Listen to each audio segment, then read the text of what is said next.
Gently close your eyes.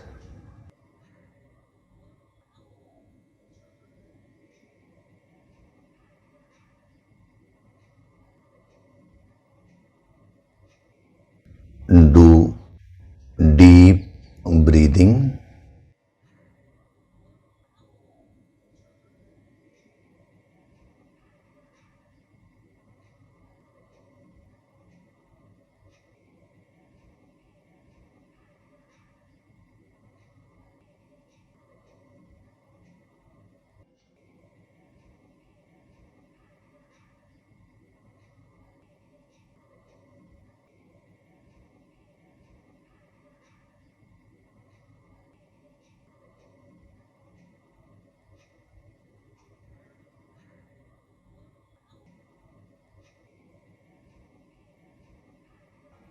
We'll chant Om once together. Synchronize the chanting of Om with your exhalation. Breathe in.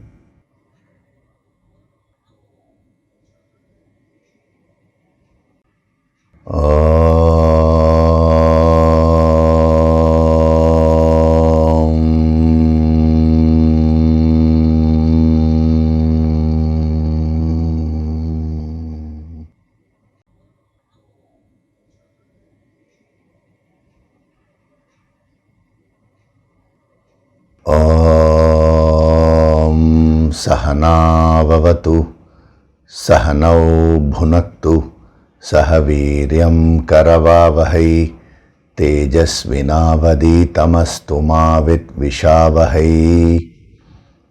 Om Shanti, Shanti, Shanti.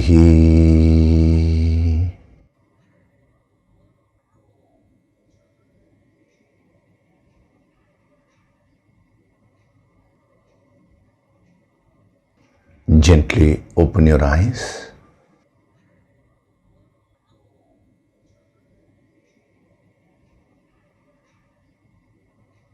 We'll chant from verses 6 to 10 of chapter 3.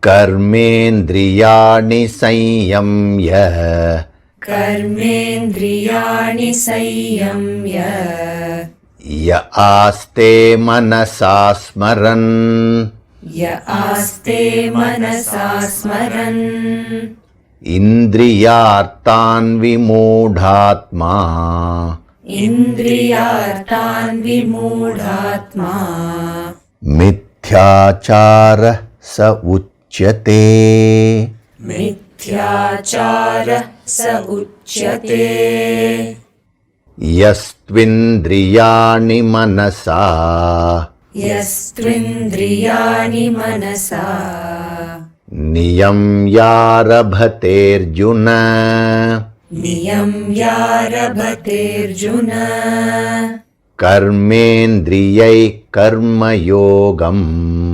Karmendriyai karmayogam, asakta savishishyate, asakta savishishyate, niyatam kuru karmatvam, niyatam kuru karmatvam, karmajyayo hyakarmanaha, karmajayo hyakarmanaha, sharirayatra pichate, sharirayatra pichate, na prasidhyeda karmanaha, na prasidhyeda karmanaha,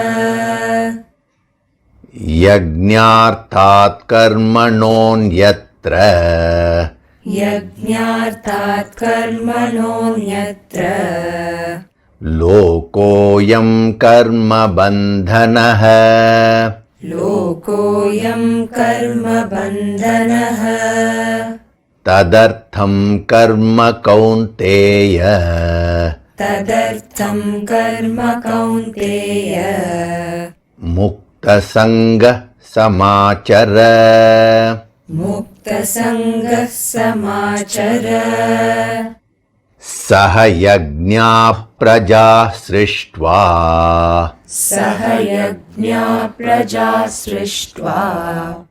Purovacha prajapatihi. Purovacha prajapatihi. Anena prasavishyadvam. Anena prasavishyadvam. Yeshavostvishta kamadhuk. Yeshavostvishta kamadhuk.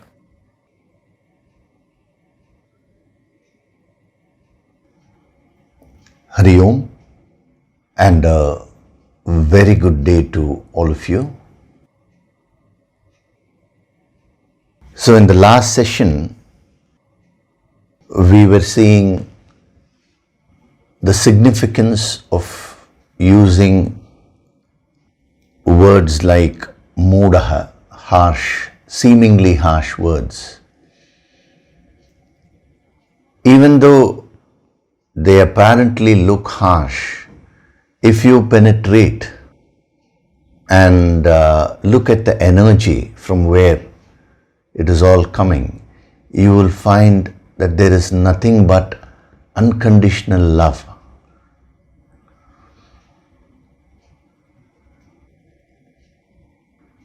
The aim or the motive, if at all, a master has, usually a master is motiveless. He becomes like a newborn baby. Motiveless means no scheming and all that, no manipulation. The divine will becomes his will. But from a practical point of view, when he is functioning in life, whether he is talking or doing some other action, when he is interacting with people, what is the practical motive? The only motive which a master has is, how can I serve the other person?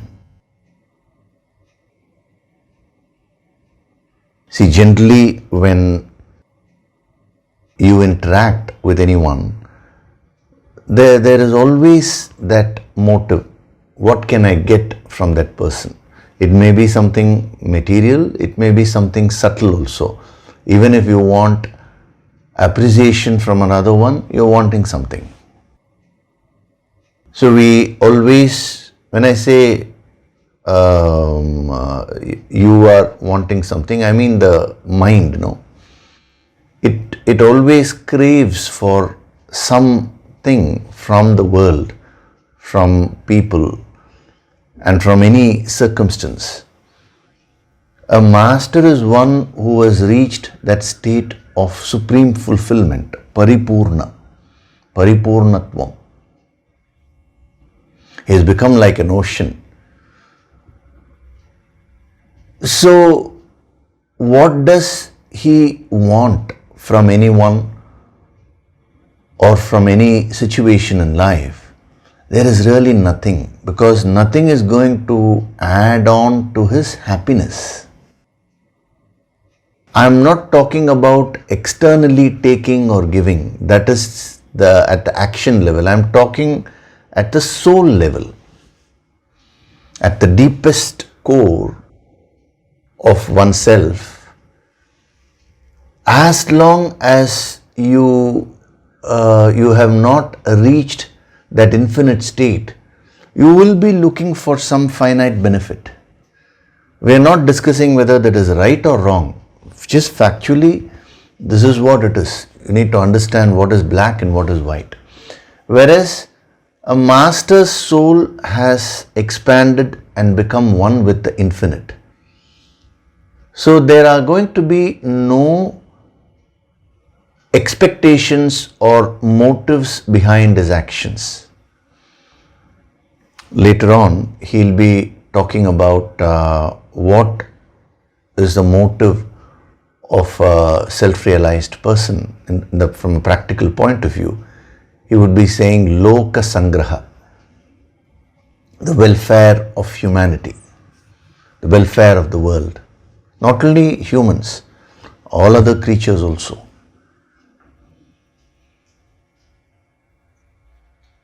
So again, I am not talking about externally taking something or externally giving something. We are not talking about acts of taking or giving, but what is prompting a person to do that from within. You may externally give a lot of charity, but you may want name and fame in return. Then that is an act of charity, but the motive is not one of giving. Sometimes externally you may accept something from someone, but internally you may feel, oh, this person is giving with so much of love and affection. So if I take it from that person, he will be very happy. Then externally it is an act of taking, but internally again you are only giving. So we are talking about the internal state. Please understand that. Only if you understand the difference between external actions and the internal motives will you be able to appreciate the higher motives of a master when he uses such words like mudha, that is vimodhatma, mithyachara and all that. So a master is rooted in unconditional love. His only aim is to somehow or other uplift the consciousness of everyone. So he is not really bothered about what he is going to get in return, whether he will get something in return, because he is already experiencing the infinite happiness. The seva which a student is asked to do to a guru in the scriptures is not because the master requires it. It is because when a student serves a guru, when he does it with that bhavana, that creates a lot of purification. He becomes very humble, he or she becomes very humble and is able to receive more. That's all. But otherwise, from the master's point of view, now he is in a state of paripurna, supreme satisfaction and bliss. So here we find Krishna talking to Arjuna.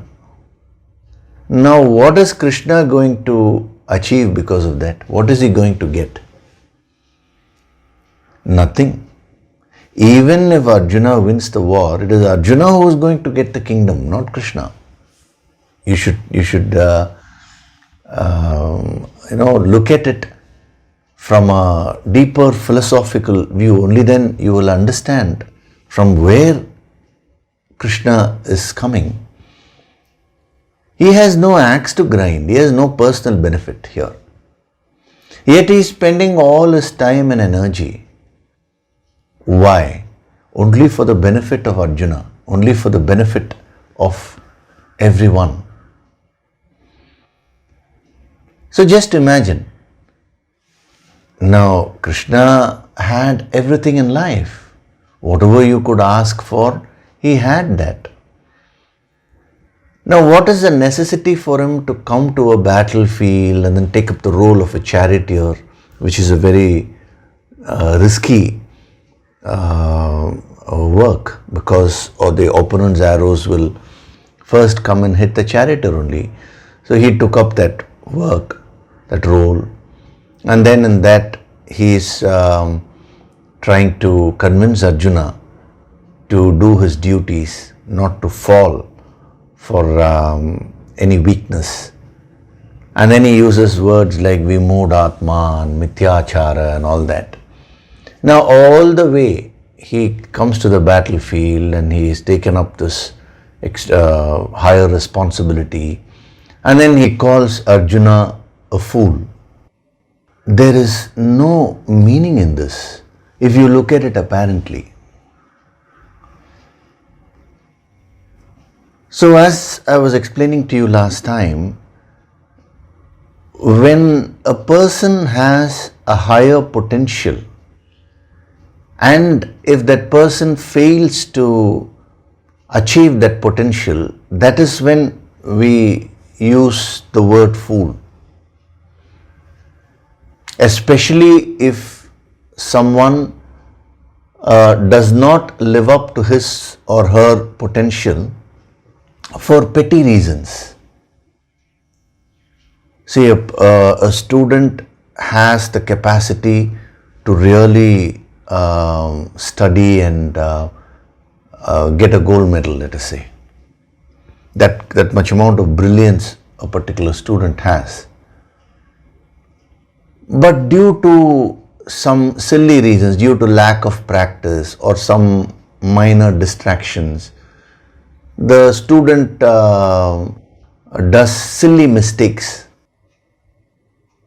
in the examination and therefore loses out on that. Then the teacher will automatically say, what a fool you've been. You missed this wonderful opportunity. It is in that spirit that Krishna is using this word Vimudhatma. It's not only meant for Arjuna, but to the entire humanity. Because as a human being, you have that potential. Now, when we talk of human potential, which I was explaining to you last week, there are two kinds of potential which you have as a human being. One is the higher spiritual potential, the potential to expand your consciousness from the finite and become one with the infinite consciousness. That is common for everyone. The only thing which is said in the scriptures is that you should have a human birth. It is said that even gods envy human beings, because when you get this human birth, you have the power to do sadhana and evolve spiritually. No other creature has this capacity because there is no choice of action. There is no choice to evolve or devolve.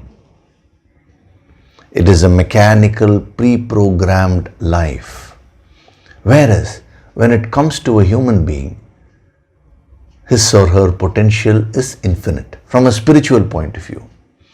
So, having acquired this human birth, if you don't utilize your time and resources, at least a part of your time and resources, to grow spiritually towards expediting your spiritual evolution, then the masters say, oh, Vimudhatma, it's supreme foolishness.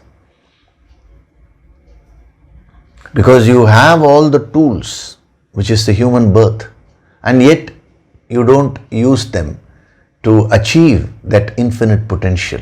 So this is on one hand.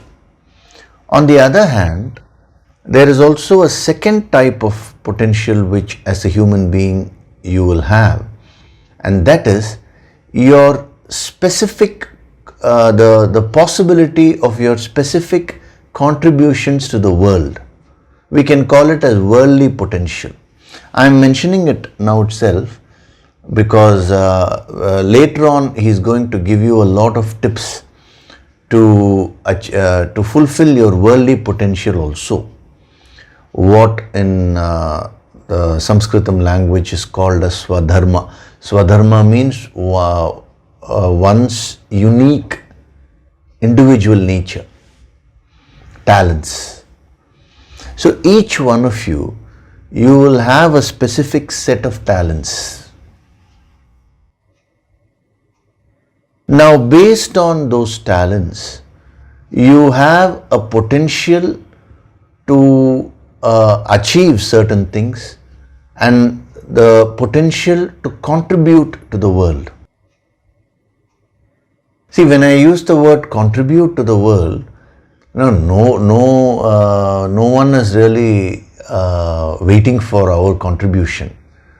The world is going to go on whether we contribute or not. But in this process of playing your part in the world by contributing, you get that satisfaction and peace of mind, which is very, very conducive to grow spiritually also, incidentally. So that part is also going to come in this chapter of Karma Yoga. So as I told you, I am not waiting for the whole chapter to unfold itself, but I am giving you the basic principles in every verse in different ways, so that by the time we complete this chapter, these principles will be, that is the principles of Karma Yoga, will be really absorbed by the deeper layers of your mind. As you start absorbing, you will start practicing. Even if you practice 10 to 25% of what is being given here, you will find enormous benefits. So you have to ask yourself these two questions. Am I striving to achieve my spiritual potential? Number one. How many people do that? Of lakhs and lakhs of people, millions of people, only a few even think about growing spiritually, becoming one with the infinite. And amidst those who get on to this to the spiritual path, how many really get to the right path, the yogic approach? Very, very few. The fact that you are listening to this shows that you are one among those few. Now, having come up to this level, supposing you gain all this wisdom, but you don't practice anything, or you don't use it to inspire yourself and do the daily sadhana. Now, then that wonderful opportunity is being wasted by you. So the spiritual potential is so powerful and common for everyone. It's not that it is a prerogative of any particular saint and that opportunity is not given to others. There's nothing like that. Then when it comes to the worldly potential, you have to ask yourself, what are my unique talents? What can I contribute to the world? What can I achieve in this world? See, spirituality or this ancient wisdom is about achieving the infinite from within, which is godliness, and also becoming a high level achiever in the world. We are not talking about mere external recognition and all that, but you fixing clear-cut goals and achieving them. So you should not waste your life in tamas, sleep, laziness. And each one of you will have a unique talent.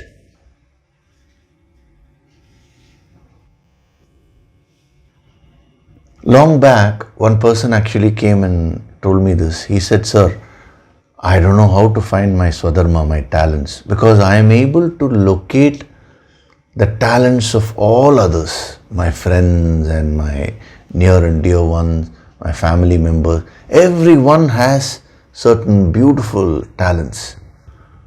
But I am not able to understand what my talent is." So then I told him, your talent is in identifying others' talents. See, the fact that you are able to clearly identify and tell them, that should be your field. You can get into career guidance or whatever it is. That is the way you can contribute. It was an eye-opener for him because he had never looked at it that way. So there is nobody in this world who will not have some special talents. So it is your duty as an aspiring yogi to find out what you are good at, what your set of talents are, and you should start working on them. You should put in all the hard work and effort to practicalize and bring out your talents to achieve your potential at the worldly level. So both these things should go hand in hand. Otherwise, you're just wasting your life. And karma yoga, we look at life as a whole. A balance has to be created between these two. So karma yoga is nothing but the science of bringing out what your true potential is, both at the spiritual level and at the worldly level. So from the word Vimudhatma, we can derive this message. You can use that strong message which he is giving to ask yourself these questions. Why is it that the Lord is calling me a totally deluded person?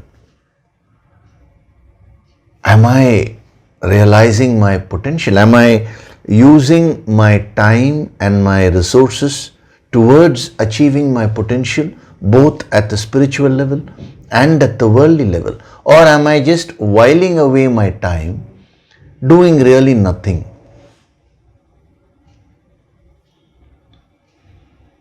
Am I just leading a very tamasic, lazy life?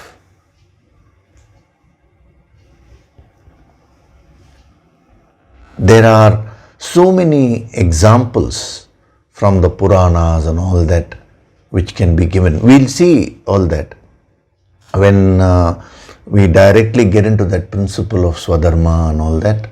I'll give you more insights into this. But you should start this process from today itself.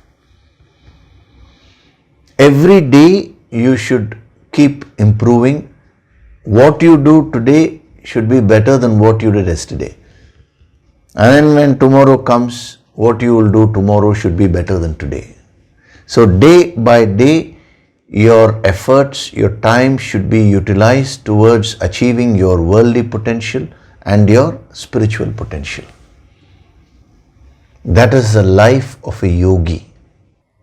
So be very, very clear about this. The potential which you have as a human being. Number one. Number two, when we come across such harsh words from a master, it's a kind of a harsh treatment, a very forceful treatment. We can derive another very interesting sadhana message about life itself. Whenever you face any challenges in life, understand that that challenge has been given to you because you have the capacity to face that. You have the potential or capacity to grow. That's why when we did at the starting point of the word Mudaha itself, I told you, when is it that you call a person a fool? One is when you are angry with him and you want to criticize him. Now that is not the spirit of a master, that's very clear. The other is when you see a potential in someone and that person is not utilizing it, then we say that. So supposing, let us say, you have a very high level of potential and you are able to achieve that. Then your colleague may not really praise you because that is what is expected of you. You had that potential, you did it. But if you don't achieve it, that is when others will say, oh, how foolish you've been. Whereas if a person does not have any potential at all, and through his very hard work, if he achieves the same thing, everybody will go and praise that person. You can't ask, day in and day out, I've been achieving that, you didn't praise me, whereas you're praising him. That's because his level is low, and in spite of that, he is able to achieve that. So, the harshness, these harsh words are representative of the various harsh situations which we may face in life. The higher the potential, the higher your potential, the higher your capacity, you will face more challenges in life. See, when you face difficulties or challenges in life, you immediately ask this question, oh, why is it that God is giving me these kinds of situations? Is there a God at all? What is this? I am doing sadhana so much. Every day I am doing sadhana. Yet so many issues are cropping up. These questions may come in your mind. The answer to that is this only. Actually, when you do more sadhana, your inner strength will increase. Your awareness will increase. Your capacity to shoulder greater responsibilities will increase. Accordingly, the challenges will also increase. A person who does not know to play a particular sport properly, now who will be his opponent? Let's take a game of tennis. Supposing you're not such a great player. Now your opponents will not be of a great level. But as you keep improving your game, the quality of your opponents also will increase. And if you go to the World Championship, let's say the Wimbledon or any other championship, now the finals, so the person who will be, the two opponents who will be facing each other, both of them will almost be at the same level. It will just be touch and go. Anyone can win. The competition will be very intense. So that is how life is designed. The greater your potential, the greater your capacity to take up responsibility, the more will be the challenges in your life. The intensity will be more. So, using this principle, you can do the sadhana of developing this attitude whenever you face any difficulty or any challenge in your life. Instead of looking at it negatively, now use that challenge to increase your confidence. Yes, I have been given this issue in life. I have been given this challenge in life because I have the potential to overcome that. Because I have the inner strength to achieve. If I don't have, life will not give me this. Nature will not give me this challenge. The moment you understand this principle of life, thereafter you will start growing both from a worldly sense and from a spiritual sense very fast, because you will never look at a difficulty in a negative way thereafter. If a positive experience comes, you will use it to grow. If a negative experience comes, you will increase your strength. You will utilize your full potential and overcome that, and in that process you will move to the next level. So never ever look at harsh things in life in a negative way. That is a beautiful sadhana which the yogis practice. It is said, take everything as a prasad of God, gift of God. This is the meaning of that.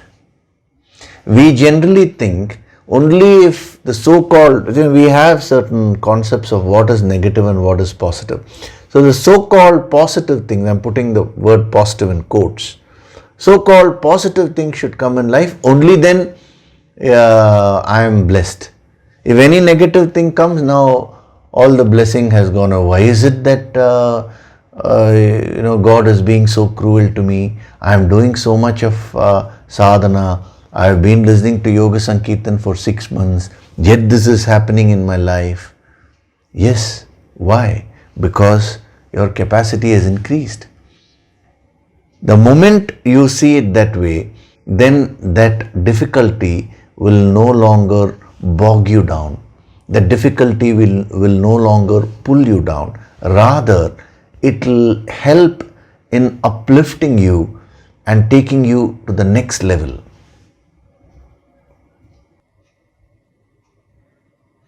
So whenever you face positive things in life, use that to grow.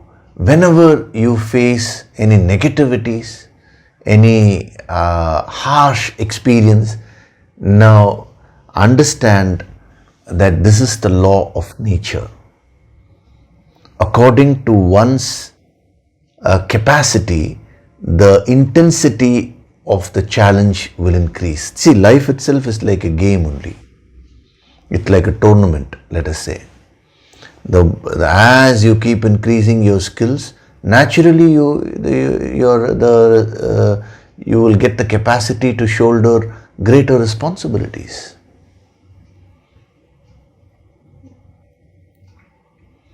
So the moment you get into this attitude, when you practice, I'm giving it to you as a homework from today onwards. This is not a homework for just today, but from today onwards, for the rest of your life. This is how you need to start functioning. Any harsh experience in life, immediately you should bring this principle to your mind. Oh, this is being given to me so that I can grow and go to the next level. If I don't have the capacity, then I will not be given this. The moment you get into that attitude, now your whole life will become so positive. Irrespective of the kind of experiences which you go through, you will keep on growing. Day by day, you will be more inspired. Just as a sports person, when he is at a very high level, the greater the challenge, that is, the tougher the opponent, it will make it more interesting for him to play. If there is no opposition at all, now he will not find the sport interesting, because only when the opposition is more intense, he can also bring out his best, his or her best. So that is how life is. The greater the harshness or challenges, it means the greater is your opportunity to grow and realize your potential. I'm not saying you should go and look out for harsh things in life. No. If you just live your life normally, nature will give you both positive and negative. It'll never be just one. Life will not go only on the high, or it will not keep on sinking. Sometimes there'll be a high, sometimes there'll be a low. This is what they called as birth and death symbolically. Sometimes, generally when someone is born, we are so happy. When someone dies, we are unhappy. Both these are experiences of life, and that is what creates the balance. So this is symbolic of the wave going up, and this is symbolic of the wave going down. Now in this flow of life, as a sadhak, how do you make use of your experiences in the best possible way, so that you can grow and move to the next level? That should be your focus. So, Vimodhatma, that deluded person. So, this word Modaha, we had seen one dimension, that is foolishness. Now, we will see a few more dimensions of Modaha and then we will proceed further also. So, another dimension of Modaha, one is being foolish. That is, foolishness means stupidity, The other dimension of Modaha is, Modaha means an ignorant person. Now, why is it that a master says that, when he addresses humanity, why is it that he says you are a Modaha?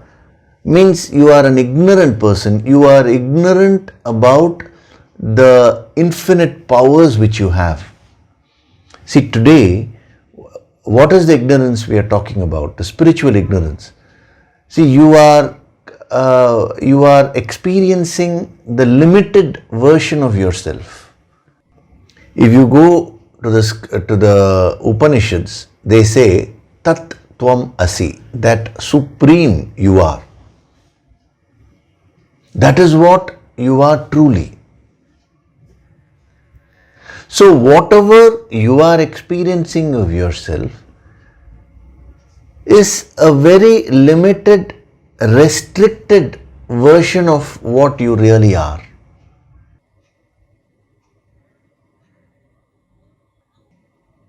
It's like this. Supposing, let's say, you have a wonderful stereo system and you play some music,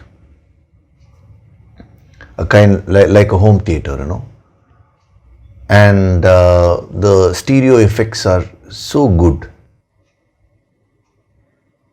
When you listen to that music, it's so enjoyable. But supposing you take a thick woolen blanket, you take a few blankets and cover all the speakers with those blankets. Then when you play the same music, the music is the same, everything is same, except that what you will be hearing is a very muffled version of what the original music is. You will not be able to get that full experience. It will be a very restricted version, muffled version. Like keeping a vessel on your mouth, covering your mouth with some vessel, and then if you talk, what you're talking will be the same, but the output will be a very muffled, restricted version. That is not so enjoyable. So similarly, your expression today of yourself, it is a very muffled version of who you really are. You are the infinite, but your expressions are a very limited version. That is what we call as a finite individual. And you are not aware, that is, you are in total ignorance about what you truly are, what your powers are. You are completely ignorant about your infinite nature. A person who gets used to listening to the music in a very muffled way because his speakers are covered with those thick cloths. Now if you go and tell him, no, this is not the real music, it should be more powerful, no, he will not be able to understand that.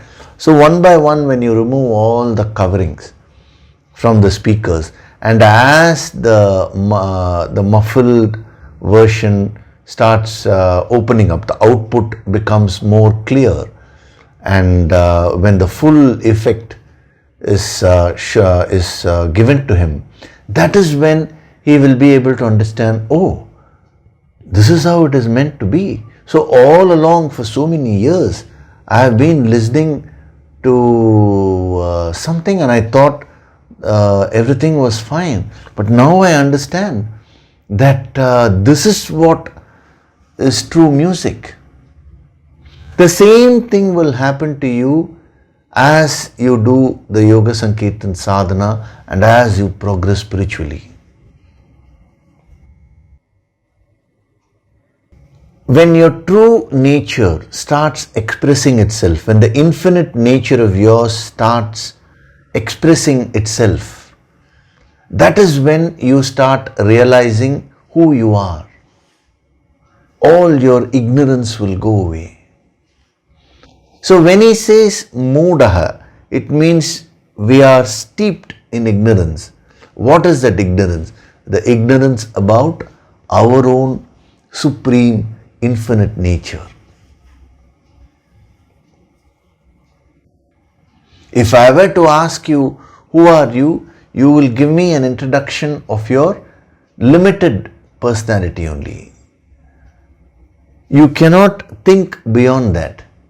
You cannot feel beyond that. Just as a person who is listening to that muffled music, if you ask him to describe that song, he will describe it in his own way, which will be a very feeble version, a shadow of what the original music is.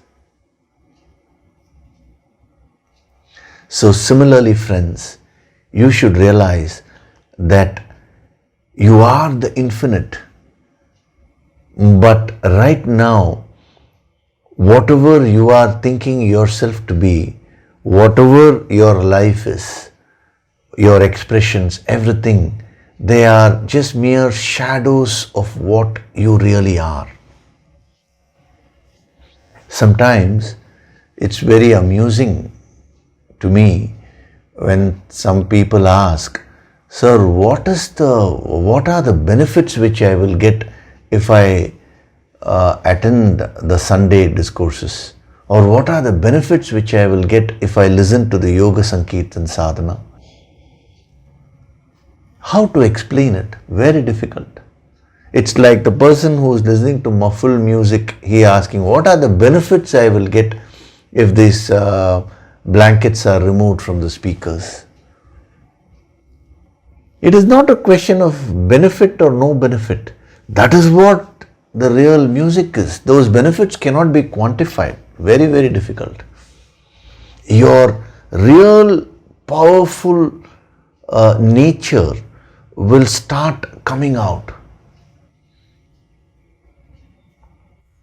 See, one is to say that you will merge with the infinite. That is when you are a sadhak. But from a higher standpoint, the infinite will start emerging from you. That is the sign of true wisdom.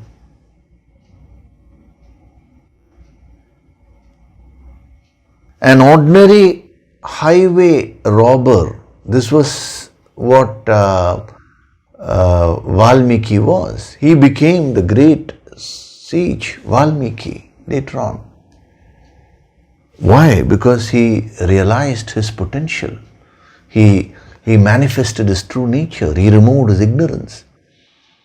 The great King Kaushika, who had a lot of power, external power. Now, when he saw that he couldn't defeat sage Vasishta, he went and did tapas, austerities. He focused his mind, did sadhana, and through that he awakened his inner powers and he became a Vishwamitra, one of the greatest saints. An ordinary Siddhartha became the Buddha. So when you are in ignorance, you are an ordinary person. When that ignorance, that covering is removed, then the same muffled version of yourself will become the expanded version, which is what you truly are. So what is the difference between Jivatma and Paramatma? Jivatma means individual self, a soul, individual self. Paramatma means the infinite self, infinite soul. What is the difference? There is actually no difference. One is steeped in ignorance. It's one and the same thing. Soul is one. The self is one. When it is covered with ignorance, then it becomes a muffled version of what it is supposed to be. And when the ignorance is removed, it becomes an expanded version. So this is one of the effects which will happen to you when you do your sadhana regularly. Your personality will start expanding. Your personality will become more vibrant. Your aura will expand. And people will start noticing that difference. You will not be interested in name and fame or any appreciation and all that, but it will automatically start coming to you. Of course, you should be careful. You should not fall for that, because our goal is not all that. Our goal is to remove the spiritual ignorance completely and become the infinite version of ourselves. So reflect on this point. This is a very, very powerful example which is being given to you. The muffled version, that is muffled, restricted, finite version of yourself is what you are experiencing today. So he says, Vimodaha. Modaha means complete ignorance. A person is totally caught up in this spiritual ignorance. This wisdom which is being given every week is meant to equip you with higher principles of life, so that you can do your sadhana and remove the spiritual ignorance, the various coverings which you have put on yourself.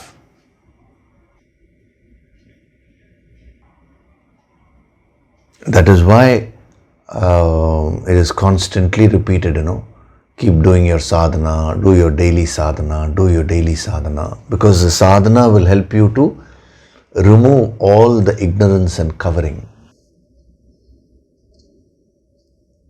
You have to practically experience the higher version of yourself. Today your energies are very limited. That's what I'm telling you, limited, muffled version of yourself. So when you do your sadhana, this is something which you will start experiencing. Your aura will expand, and you will find that your capacity to act will become more. Your capacity to contribute will become more. Naturally, it has to become more. You will start becoming more useful to others. You will be doing your work only, but the output of that work will start influencing others in a more positive way.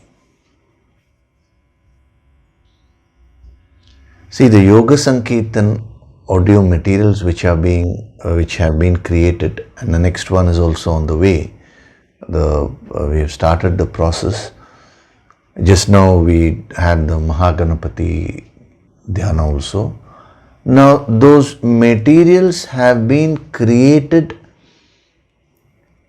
from an expanded aura, infinite aura. So those materials have the potential to remove your ignorance and open your soul, open you completely, open yourself completely. All you need to do is just make use of it and start exposing yourself to those vibrations. Slowly, slowly, all the coverings will be removed. So, modaha, the second dimension of modaha, which means ignorant, being ignorant, is a very powerful dimension. Then, the third dimension of modaha also means confusion, being a confused person, confused, or we can say confounded. That is, being in a state of confusion or being perplexed, bewildered. Now, what is the relevance of that dimension in our lives? See, if you were to take your life, what happens is, whenever you face a challenge in life, the first reaction of the mind is that it becomes bewildered. And it is because of that the mind gets affected. See, what is the reason for the stress to increase?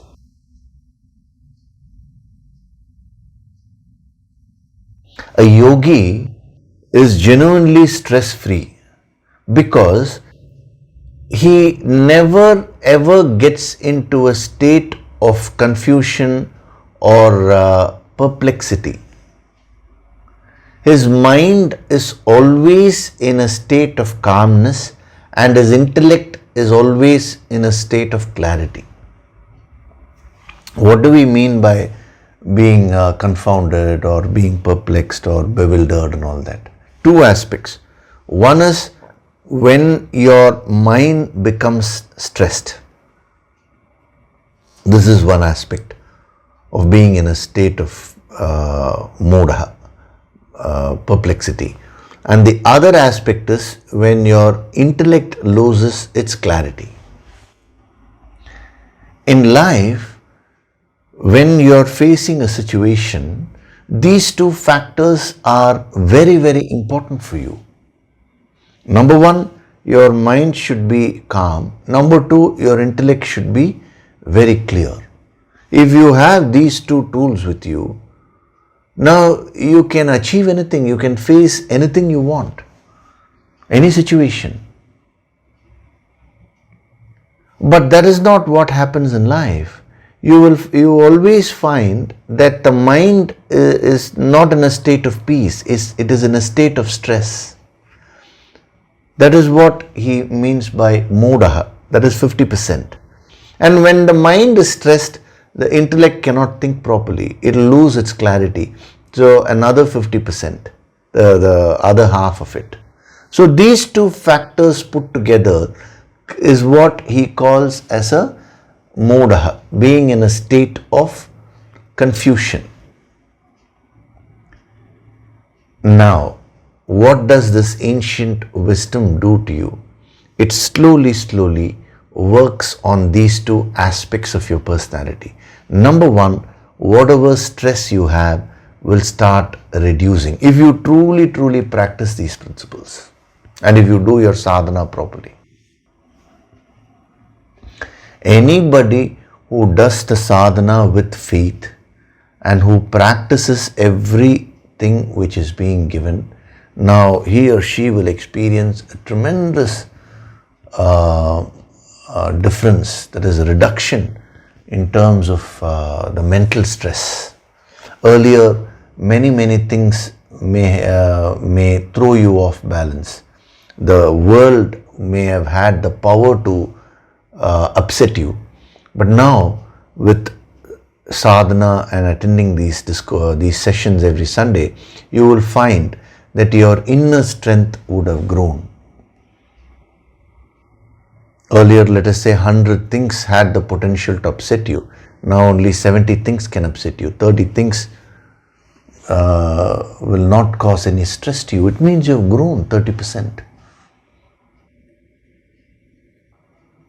And not only that, this energy works at the other aspect of your personality, that is gaining more clarity in life, clarity about yourself, clarity about life. So when your clarity increases, your decision making ability will become better. It will become more sharp. See, today most of the people get into only two extremes. That is, they will not their decision making ability will be very poor. They will go on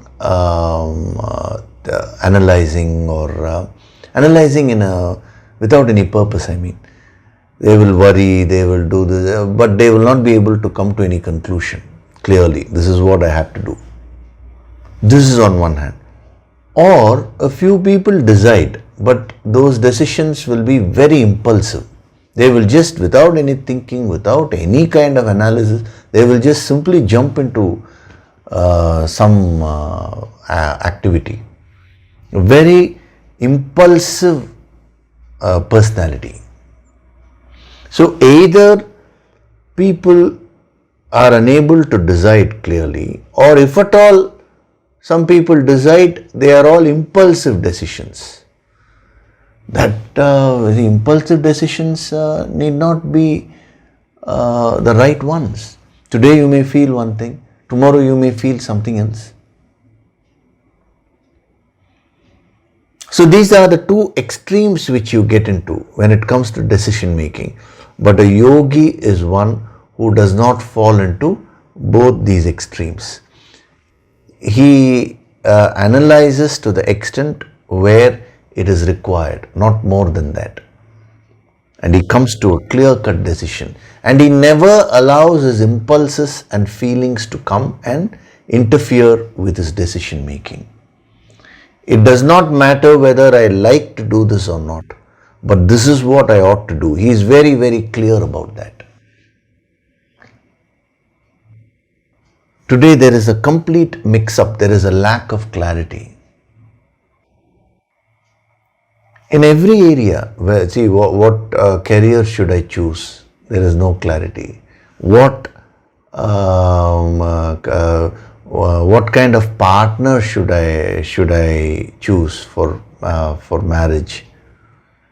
Just based on some petty emotion. I know people who have gotten married, later on it becomes a very big issue.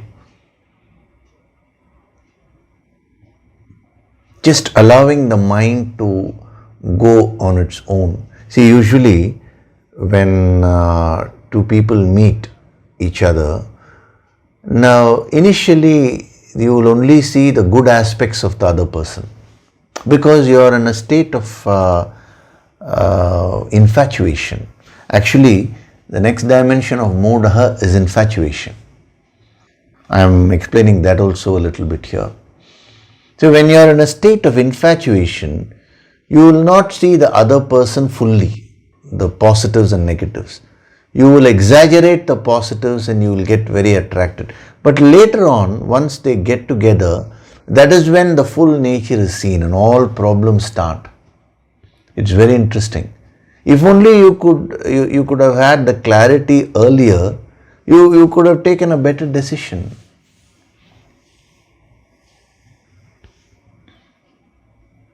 So why is it that the clarity is not available to you before you take a decision, before you act? Because of this lack of wisdom, because of the lack of inner growth. And that is what this wisdom gives you. So two aspects, it works on both these aspects. One is the decreasing the stress levels of your mind, and the other is increasing the clarity with respect to your intellect so that your decision making can be more sharp. See, especially when choosing a partner and all that, it's a lifetime thing. That is how you need to think. So a long-term relationship, so you should not allow your impulses to take over. And neither should you keep on analyzing and postponing. So you should act with that clarity. So when you don't have that clarity, what do? Supposing you have to decide on something, but you don't have the clarity, then that is where the Guru helps. You take the guidance of a higher intellect, a person whose mind is very calm and who can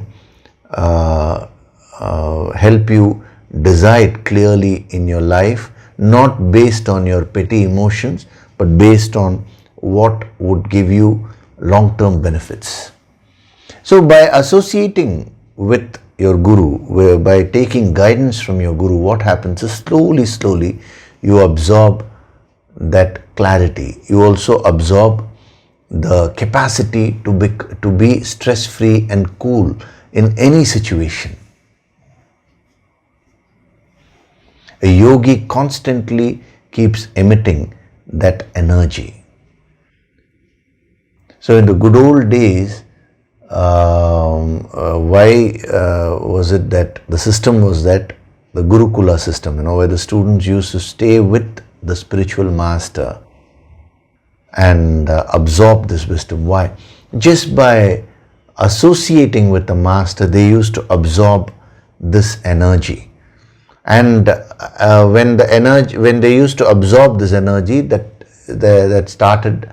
used to give work on these two aspects. One is the mind, the calming effect on the mind, and the other is the energy of clarity.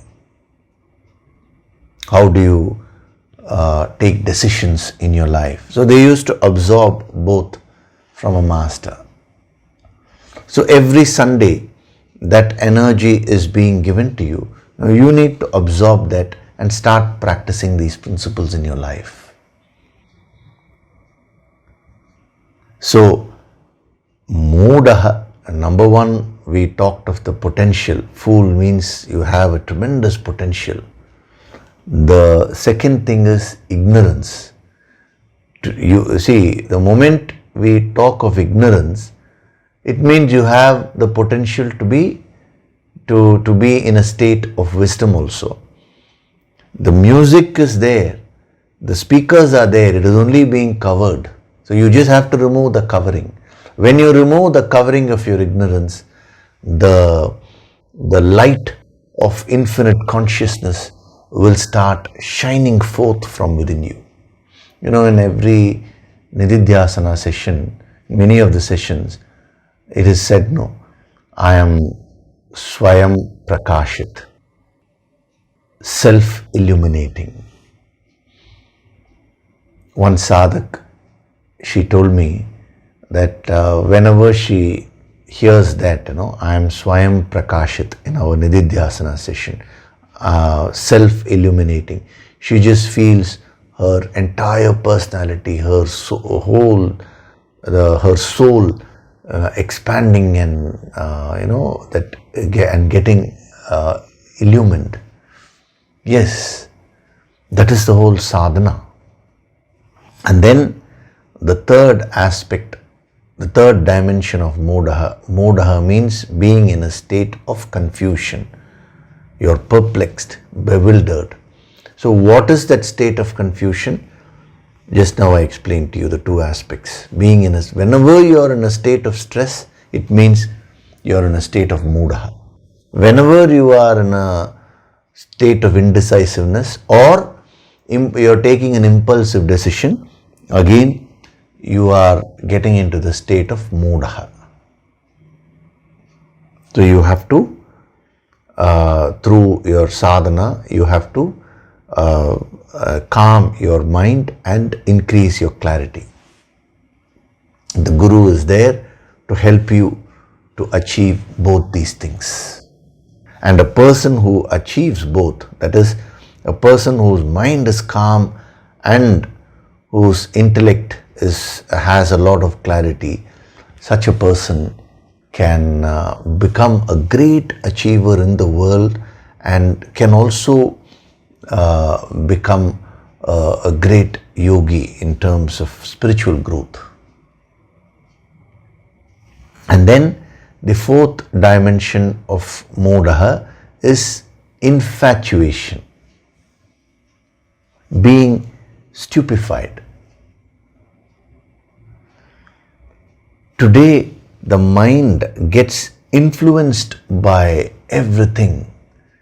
When you become a slave to your senses, to sense objects, you become infatuated there. When you become a slave to your emotions, you become infatuated there. When you become a slave to unnecessary thinking and analysis, you become infatuated. You get into a state of infatuation. Once you get infatuated, then you will not be able to lead a normal life. Just as a person who drinks alcohol, now he gets into a conditioned state. He gets conditioned by the alcohol. Thereafter, whatever he talks, whatever his behavior is, all those things will become very unnatural. That is not what he is truly. You can't have a conversation with him. He will say, I am very steady and all that, but others will only have to say no. Similarly, when you are conditioned because of ignorance, and when you are in a state of modaha, that is that confusion, the two aspects which I told you, that creates a lot of infatuation. And when you are in a state of infatuation, your powers become very, very limited. Your freedom gets restricted. You cannot be happy unless you have certain things in life. One youngster told me that she lost her cell phone and it took about a few days for her to get a new phone. But in those few days, she said the amount of mental torture which she went through, tremendous stress, and she became so upset. That is when she has mentioned that is when she came to realize, how much is my dependence on my cell phone for my happiness. I'm not talking of functionality. You can utilize your cell phone to become, to do your work better. That is different. But to lose your happiness because of that is a very sad state. That is what he means by modhatma. Because once you get into a state of infatuation, now your soul becomes very restricted. You lose all the freedom. If you are infatuated with an emotion, then if that person treats you in a particular way, you will be happy. If the person treats you in a different way, you will not be happy. You will constantly be in a state of oscillation. Your happiness factor will be dependent on so many things which you have no control over.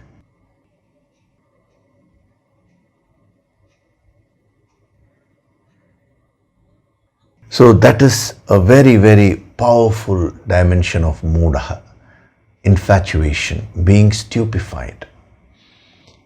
So we'll stop with this today. You think about all this, these points, various principles have been given to you.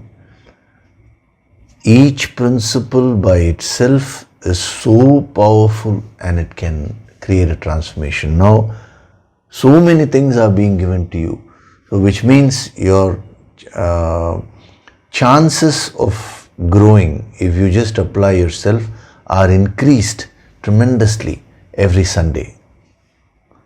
So you should make use of that. Okay, so before we have our Nididhyasana, I'll take up one question. This is actually not a question. This is a message which has been sent by one of our sadhaks, Ashish Garg. He has shared a few good things.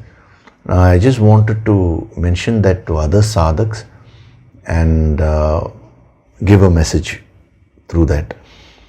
So what Ashish Garg ji has written is, Dear Yogishri, Hari Om and Pranams, I would like to thank you from the bottom of my heart for all the wonderful teachings regarding the ancient wisdom. Yes. So many questions which were there in mind 1 year back are automatically answered during Sunday sessions. Life is so beautiful and self-awareness has increased a lot in last 1 year. This is what will happen to every sadhak. So I will also like to share that I happened to check my list, the list of my goals written on 7th April 2022 during last year's empowerment session. I think you're referring to the last year's Yoga Sankirtan empowerment. Okay. So all short-term goals are already met. So writing down goals makes one so focused and actions and situations get aligned automatically. So thank you, sir, for teaching us such wonderful techniques of the ancient wisdom. Looking forward to the future empowerment sessions and all eagerly. Regards, Ashish Garg. It's a beautiful message which he has sent. Now, what I want to mention here is that this is a message to Ashish ji and also to all the other sadhaks.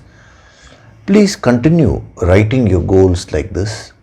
One is to have short-term goals which will automatically get fulfilled when you're attending the Sunday sessions, doing your sadhana and the empowerment courses. And empowerment courses, the goal manifestation will happen at a very, very high speed. Now, apart from that, you should also start writing long-term goals. See, what do I want to be after 10 years? For example, I'm saying 10 years, but in a long-term duration, how do I want my life to be? Apart from short-term goals, these long-term goals will help you build a vision. So it is a great start which you made. You started writing the short-term goals and those are getting fulfilled. So your confidence will improve. Now also start thinking in terms of what you want to be in life. How you would want to experience life in the long run. So that will help you build a very clear vision which will be very, very useful for you when we do our future empowerments. Okay, so all Ashish ji and other sadhaks, please make a note of this. And you have mentioned that writing the goals bring about a lot of clarity. Yes, that is why it was suggested that you write down your goals. Okay, so we will now do the Nididhyasana meditation. Gently close your eyes.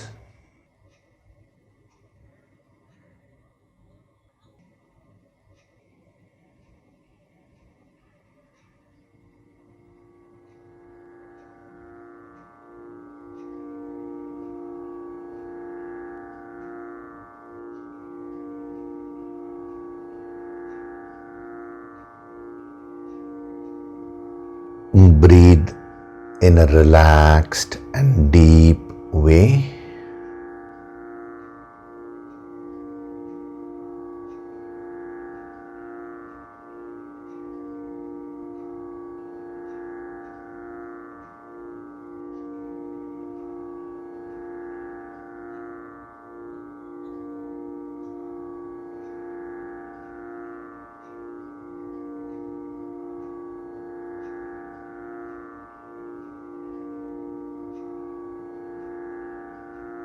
With every breath,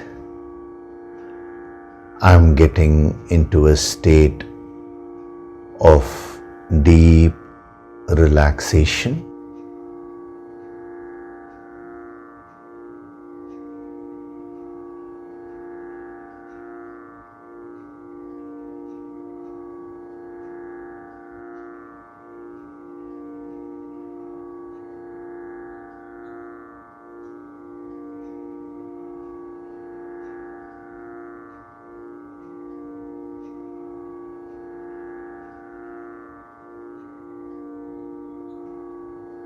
Feel the divine vibrations.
With every breath, I am going deeper and deeper into myself.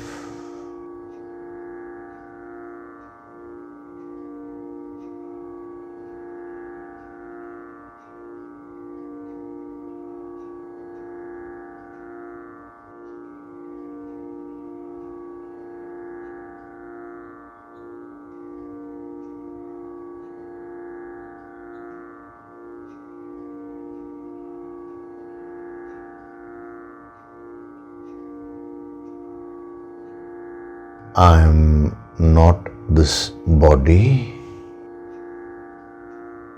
I am not this mind.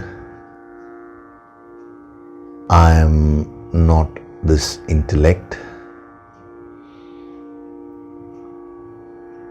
I am that infinite, supreme self.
From this moment onwards, I choose to use all my time and resources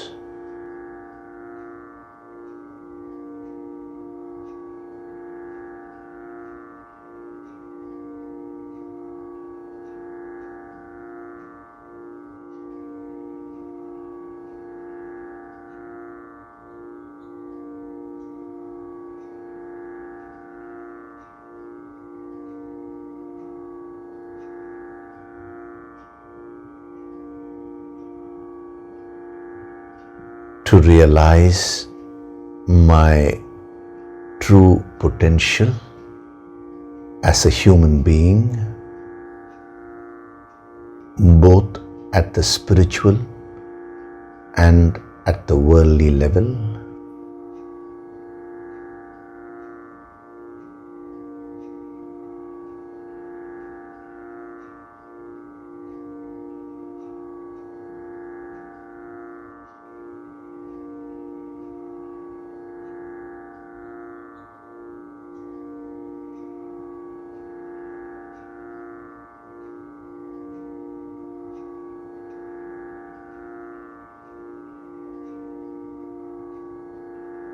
I am Swayam Prakashit, self-illuminating.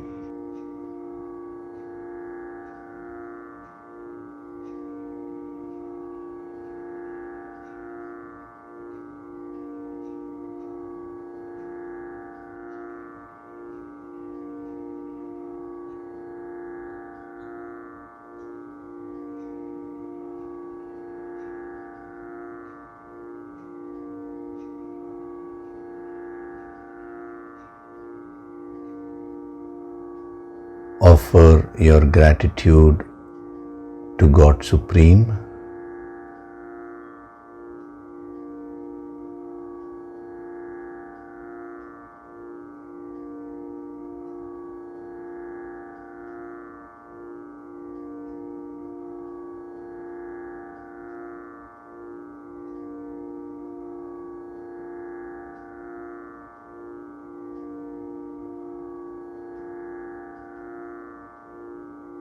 Offer your gratitude to your Guru and all the holy masters.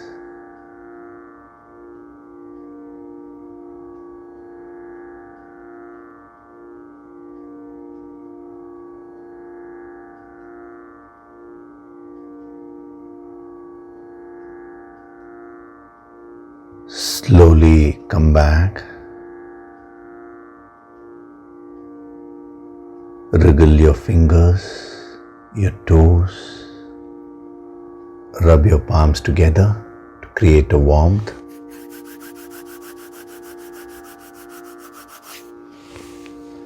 Cup your eyes with your palms.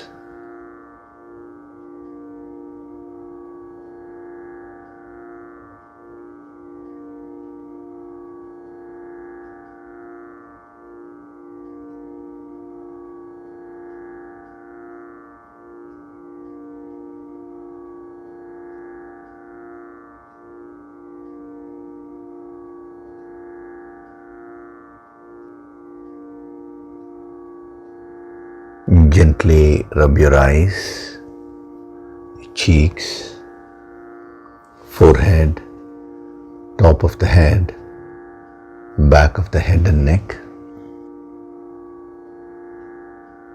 Slowly open your eyes.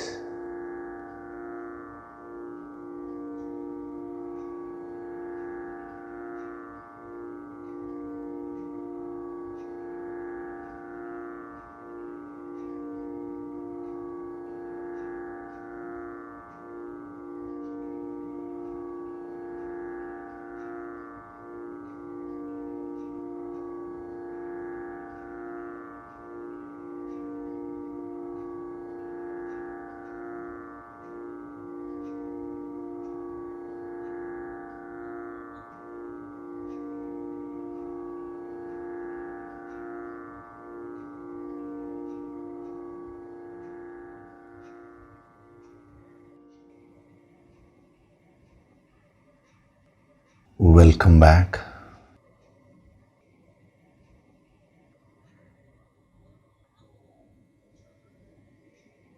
So we had a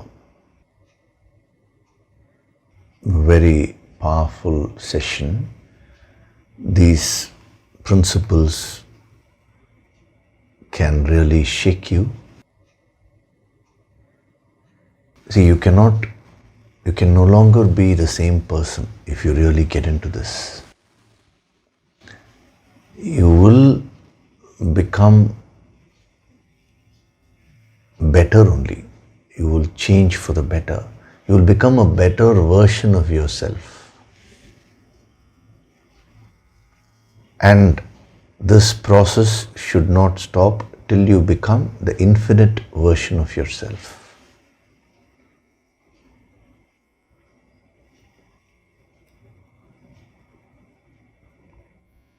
The other thing is, one announcement is there. There are many people who have sent emails and messages that they have benefited so much from the sadhana practices and the empowerment programs.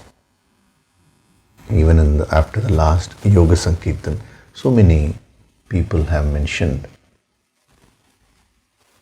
So you can go to the research section in the website infinitewings.in, and there is a form there, preliminary, the study, the study for the preliminary research. It's just multiple choice questions, and you can answer them. That is, what are the different benefits you have gained, what programs you have attended, and what benefits you have gained. Especially those people who are having, who had health related issues and that got healed. If you have the reports and all that before, and then after, you did the sadhana, you attended the empowerment, if you have the medical reports, there is a provision for attaching those also. This will be very useful for the research work, in the future. And it's not only health, there are other sections also like finance and relationships and all that. How your life has become better, how you've been benefited by that. So you can do that. It will be very useful for future research. Okay? So we'll be going into more depth in the next session, and then we'll be continuing further also. So thank you very much. Hari Om.